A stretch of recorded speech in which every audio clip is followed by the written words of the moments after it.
Good day and welcome to another broadcast of Venture Capital Fund. Today I want to introduce you to a new topic, and we're going to be looking at peak performance within the workforce. Every organization, whether your organization is small, medium, or large, it is important to have peak performance within the workforce in order to scale your business, your idea, your brand with local, regional, and international relevance. Today, I want us to examine some critical importance that are key barriers to human resource development and key factors that can literally fast track human resource development and how human functions within the organization. But let me begin by saying this. Every managers that I have interfaced with locally, regionally, and internationally, they have a primary concern. They want optimum performance from their workforce. And some of the things that they would talk about is they would talk about peak and sustained staff performance. And that is a key part of doing business. You want to have peak performance. You want performance to be sustainable within the workforce, because this is what's going to literally drive the productivity, the growth, the diversification of your business. But again, with your desire of wanting this, you're still seeing that academics is not necessarily translating into peak and sustained high performance. Today, I will give you some of the reasons why. Some of the other things that we talk about within the private sector is reduction of absenteeism. Of course, absenteeism is something that can literally hurt your business. Think about this. You have your peak performers, or you have your specialized skill set workers who are absent for 1 day, 2 days, 3 days, and they have a specialized skill set. What happens to your organization then? Productivity slows up, cash flow slows up. It can literally affect the life of your business. So in every manager's mind, you're constantly trying to ask yourself and figure out how can you reduce absenteeism within the workforce. We'll give you some ideas as to how this could be done before the end of this program. The third issue that we will talk about with managers from time to time is also dealing with the issue of reduction of staff turnover. Can you imagine this? You invest your capital into human resource development, and after a year, 2 years, 3 years, 4 years, the best human resource that you have invested hundreds of thousands of dollars and perhaps millions of dollars into has decided to leave your organization. I want to say this to you. In most cases, when this happens, if the person is not migrating, it is because of your corporate culture. Again, we will talk about that and give you some hints as to what you can do to reverse this from happening. To invest hundreds of thousands, millions of dollars into nurturing the high performers within your workforce and then losing them is a major blow to the organization. At this stage, you have to now think about going through the whole process of selection, recruitment, and placement and training all over again. And if the corporate culture is not right, you're likely to lose your best team players all over again. This again is one of the reasons why we have introduced and why we're now introducing to the world a new thesis that we call blanket workplace self-actualization. Now, this thesis is private sector friendly because it is a project that can literally bring down absenteeism, bring down staff turnover, enhance performance, enhance productivity, enhance the profitability of the organization. And you could adopt this culture at close to zero cost. I'll talk about some of that before the end of the program. So adopting a new corporate culture does not have to cost your business an arm and a leg. As I said, it's a private sector friendly initiative. I also want to talk about a few other things that we talk about with private sector owners. We talk about the increase in profitability and business growth. This is what you want. You're in business to cash flow maximize. You're in business with the hope of one day expanding and diversifying the growth of your organization. But guess what? With absenteeism, staff turnover, it affects your vision to scale your business, your ideas with local, regional, and international relevance. Having said all of this, I want to say this, that the dreams and hopes and aspirations that you have for your business, it's not going to happen. And one of the reasons that we are seeing that it's not going to happen is because there's something that we call corporate alignment. And when you have corporate non-alignment, several things go wrong.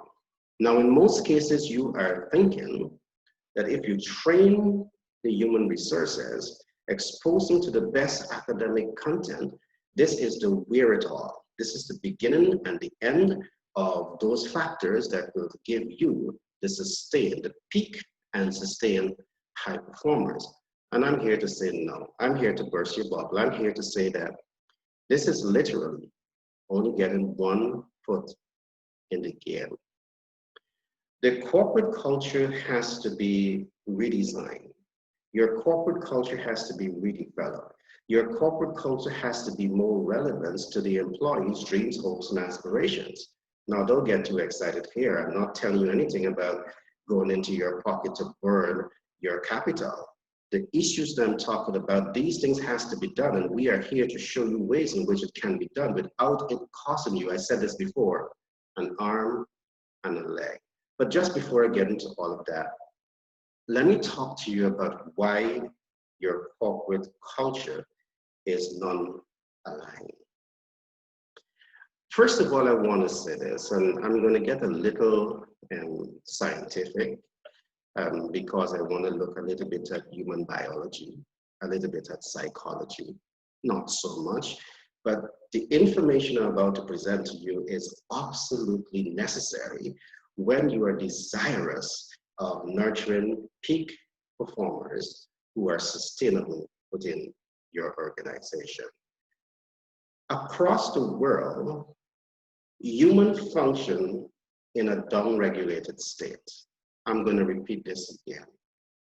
Across the world, humans function in a down-regulated state. And these are the facts. In the United States of America, or before I come to the United States of America, let me make this one. Across the world, you have 110 million persons die every year from stress. 110 million persons. Now that's not a small number, that's a very huge number. Many of those persons are in your workforce across the world. Does that concern you? Because you're going to be having absenteeism because the workforce, they're down-regulated. You're going to have staff turnover because you're losing some of your best people because of that.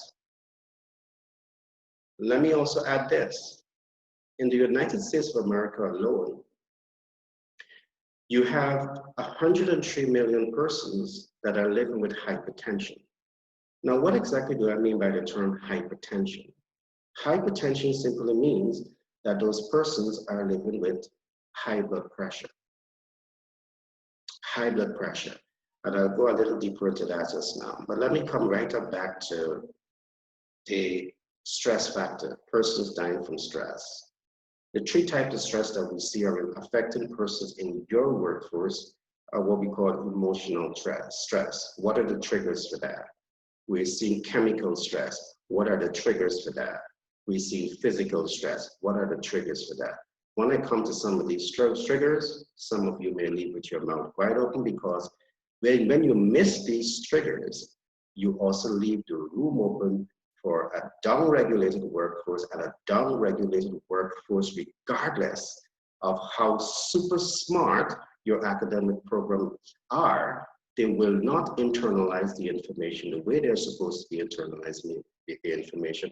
And by extension, they will not apply the information the way they're supposed to be applying the information to impact your organization. You want your organization to be impacted. And you want your organization to be impacted in growth and faster growth. You want it to be impacted in cash flow maximization. In all of these different ways, you will not get it because of these factors. Now let me rewrite that back to what I call the 110 million persons that are living in the United States of America with hypertension. And across the world, that figure is much larger. The research is showing that perhaps you have 3 in every 5 persons who are actually living with high blood pressure. Today, you find information where young at school children are experiencing hypertension. What are the reasons for that? As an entrepreneur, as a business leader, as an HR manager, you need to have concern right here, particularly if you're concerned about how to scale your operation with local, regional, and international relevance, and you want it to be sustainable in this regard. Now, don't let me go too fast. What exactly do I mean by hypertension? It simply means that you have high blood pressure. What exactly is high blood pressure? High blood pressure simply means that your blood pressure has a norm. It has what you call the systolic and the diastolic. The systolic should maintain between 90 and 120. If you go above 120, it is showing border and perhaps extreme high blood pressure. So that's the top, which we call the systolic.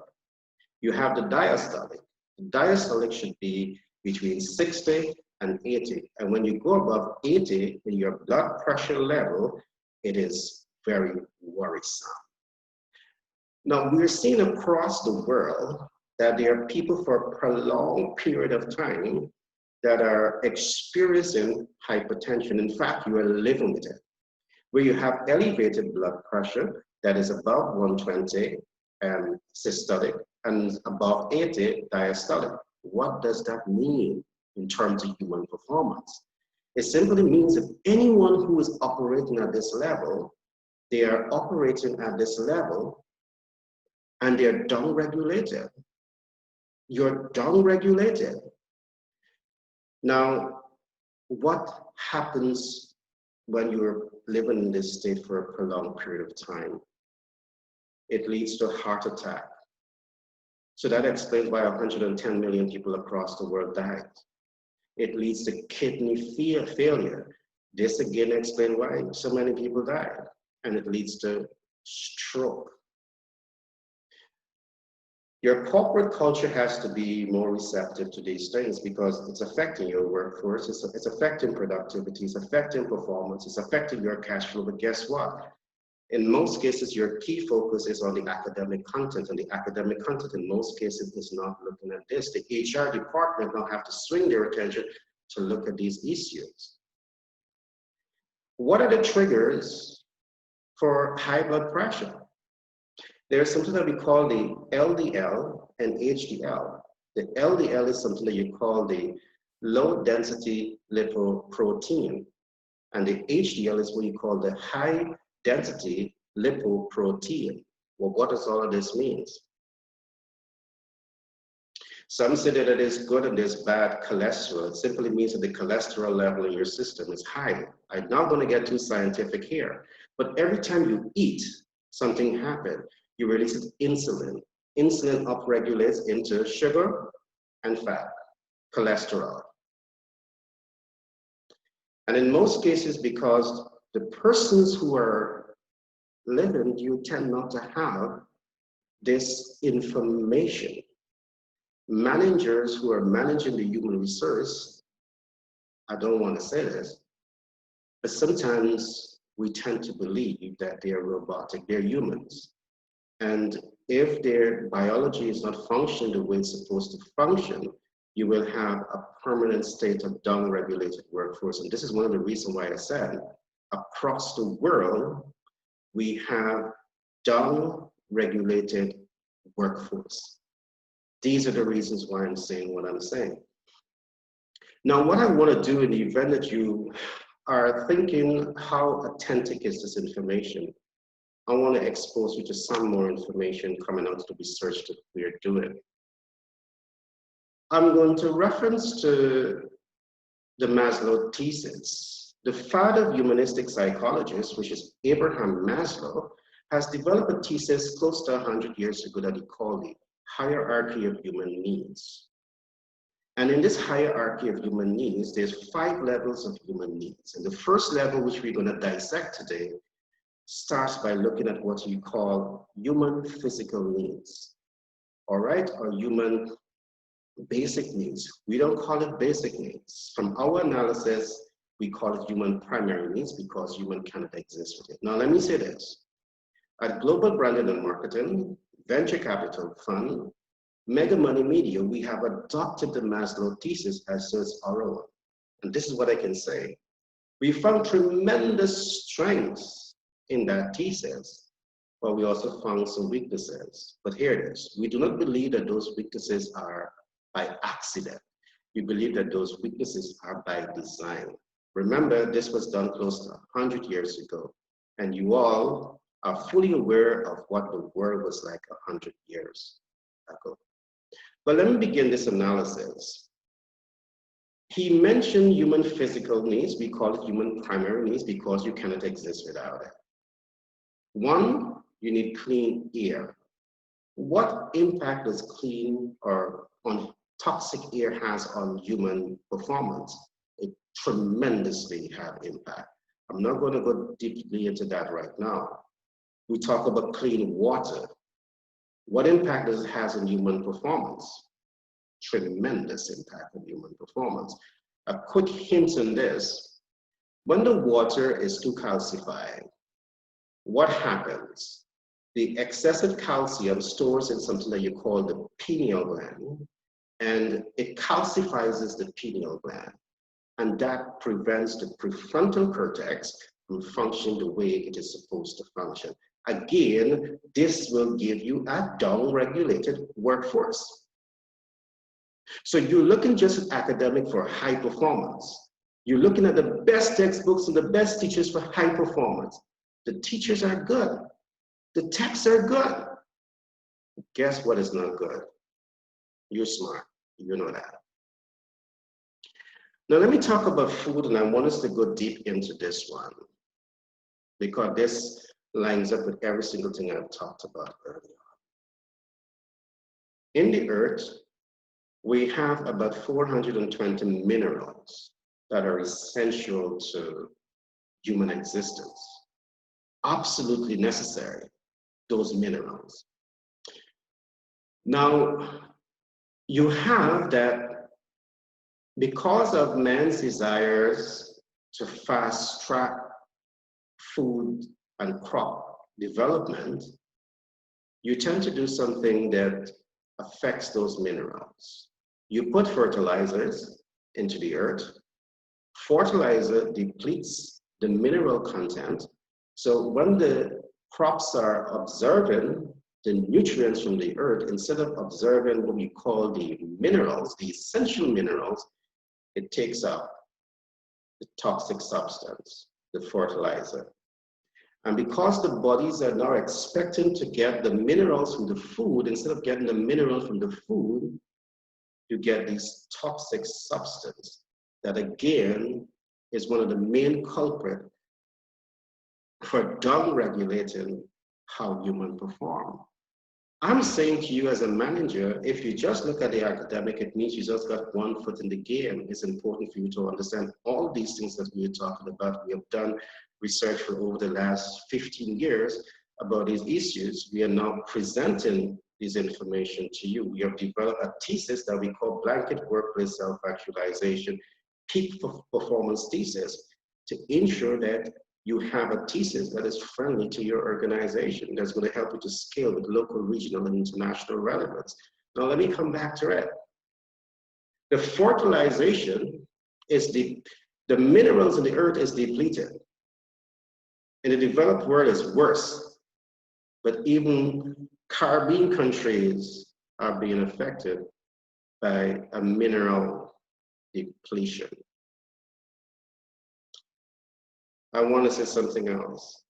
I said it, we have 103 million persons living with hypertension. But guess what? Hypertension is not a root cause. It is a symptom that something else is going wrong in your physiology.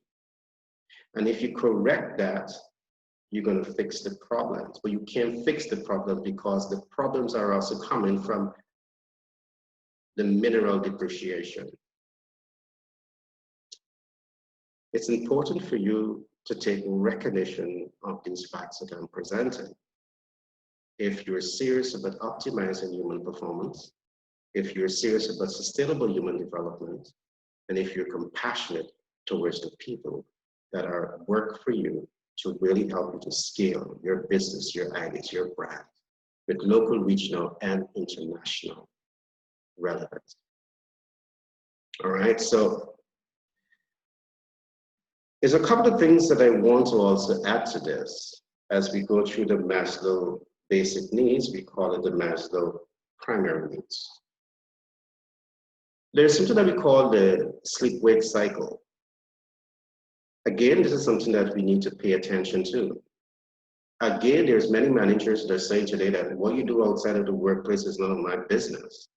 And I'm saying to you, you need to have a different corporate culture that doesn't impose, but makes it part of your business in a friendly, healthy way. You care about your work first. You care about their dreams, hopes, and aspirations. And you have empathy. You have a responsive corporate culture. Now let's get into the sleep-wake cycle. Two things happen here. During the night is where you get your melatonin. And the melatonin is what we call the nighttime neurotransmitters. And without the neurotransmitters, you can't function. The neurotransmitters replenish itself at night. So when that sleep cycle is interrupted, your neurotransmitters are also interrupted. And during the day, you have depleted serotonin. The serotonin is what you call the daytime neurotransmitters, which deals with your adrenaline, your energy rush, and all of that. All of those things become depleted because of the sleep-wake cycle. I'm saying to you that as a manager, as an HR manager, when you see human performing in a particular way, there are a whole host of factors that are at work, but because you're not schooled to look at these things, you interpret it somewhat different. And let me say what I was just talking about, the food. Let me come back to this.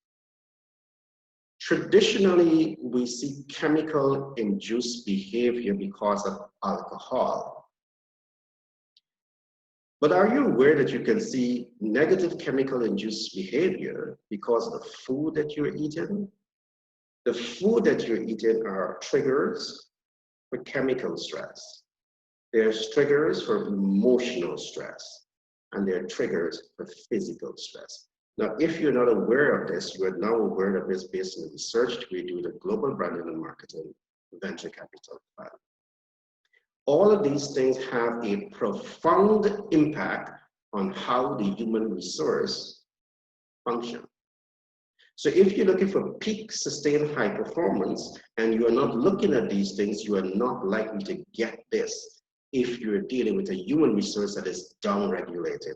And there's a number of reasons why we can come to a fair conclusion that even in the Caribbean, we have most of our people who are downregulated. If you're not eating right, you're downregulated. And let's do a population analysis. In Guyana, we have 19% of our population that is living in extreme poverty. What that means, it means a whole lot. You're smart enough to understand what I'm saying here.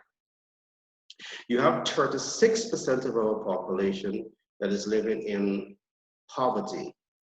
That makes a statement too. Their income earning ability is way below the living standard. So they obviously they're going to be downregulated because of their ability to invest in quality food. You have another 30% who are the middle class, and you have 10% that is the upper class. You need to analyze this. Which section of this economic population is in your organization and perhaps at a leadership position? How are they functioning in your organization? So to do the economic analysis is also relevant to all of these things that we are talking about. Now, it's important for us to look at these things in the interest that we are serious about nurturing peak, sustained high performance. The academic content alone is not going to give you what you want. We need to have crops that are grown that is pure and organic substance as against the fertilization that is depleting the mineral content, sucking up the fertilizer and transform those fertilizers to our body, that is creating all of those negative reactions, emotional stress, chemical stress, and spill over to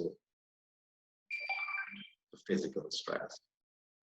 And the high level of hypertension that we have, people that are living with hypertension, with all the facts that I'm presenting to you, it should be very clear to you today that this is one of the reasons why you have a down-regulated workforce. This is one of the reasons why academic alone doesn't cut it. There's only one foot in the game. This is one of the reasons that why you may never get the sustained high performers until you start to look at this. Now, I've posed a number of the problems, and I want to say to you that the research that we have done, we have the solutions. The solutions that we have, I can also say this, we have some of the traditional medical practitioners, for whatever reason, I don't want to go all over here right now, but they are not disseminating the right information. I don't want to get into the business of attacking anybody, but we believe that this is where the humanitarian nature comes in to how we manage our operation, and we truly care about human resource. When we're doing one-on-one session, when we are doing various master classes, I will go into all of these facts. We have human resource activists all the way from the United States of America, all the way up to the federal office, all the way up to the White House, who are part of an active vocal group that are looking into some of these issues as we speak. So in conclusion, I want to say this. We have adopted the Maslow Thesis, and this is not only looking at the basic needs when it comes to peak and sustain workforce performance. We are looking at human security needs, and security needs speaks about shelter, stability, and safety. Yes, you heard me say shelter. Shelter is you physically providing that sustainable livelihood for your workforce. You're taking capital intensive, but I'm here to tell you this is an employer manager friendly thesis. The things that we are saying to you, it does not have to cost you a dime, because combined with this, it will bring to you a financial intelligence model that really show you how to better cash flow your business. Again, we go all the way up to social needs, we go all the way up to SD needs, and we go all the way up to self-actualization. That is why we named the thesis Blanket Workplace Self-Actualization. And it's a private sector friendly thesis. It's not going to burn your pocket. So don't allow the name itself or a perception to influence your decision as to how you respond to this content.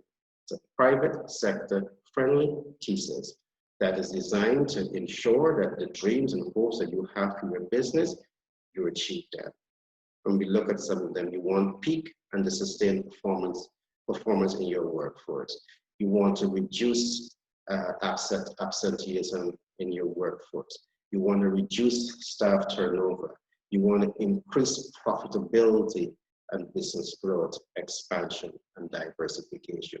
And this thesis is a thesis that will help you to achieve that. Again, I want to say, my name is Gary Thompson. I'm a business development consultant by profession. I'm a humanitarian by nature, and I'm the multiple best-selling author with several books including billionaire codes and managers toolkit. I want to also encourage you to navigate our sister company, which is www.megamoneygy.com, and you can purchase your copy of this book online. This book is accessible anywhere in the world. To learn about some of the good things, the feedback that we get in, you can come to the bottom of this website, www.megamoneygy.com. The articles that we write in, we have hundreds and thousands of persons from across the world who continue to log on a daily basis to express how the content of information that we are putting out, how it's helping them. Now, I trust that you enjoyed today's program, and I want to encourage you to give us a like, give us a thumbs up, and so you will be the first to get these groundbreaking information that we bring into you on a daily basis. Now, at Global Branding and Marketing Venture Capital Fund, we have a team of subject matter experts who are here to work with you. We have a team of PFAs, professional financial advisors, personal financial advisors. We have a team of accountants. We have a team of economists, a team of business consultants with a combined knowledge of over 75 years who are here committed to the process of working with you to help you to scale your business, your ideas with local, regional, and international relevance. So I want to encourage you to reach out to us for a free consultation, and we'd be so happy to engage with you. So be blessed, and I look forward to seeing you in person and seeing you on the other side. Be blessed.